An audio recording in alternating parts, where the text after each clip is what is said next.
বর্তমানে গাইস মানুষের ভিতরে রাগ এমন পরিমাণ বাইরে গেছে, মানুষের ভিতরে মানে ঝগড়া লাগেই থাকে।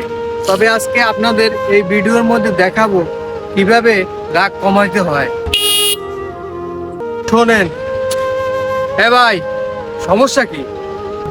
ভাই হরেনের সমস্যা হয়েছে তো ওইটা একটু ঠিক করতে আসছি। ও আচ্ছা আচ্ছা, ঠিক আছে ঠিক আছে। তো গাইস আমাদের মনে করেন যে রাগ কিভাবে কন্ট্রোল করতে হয় এটা আমাদের শিখতে হবে, ঠিক আছে? আচ্ছা শোনেন, আমি যেটা বলতেছি শোনেন, কিভাবে রাগ আপনারা কন্ট্রোল করবেন।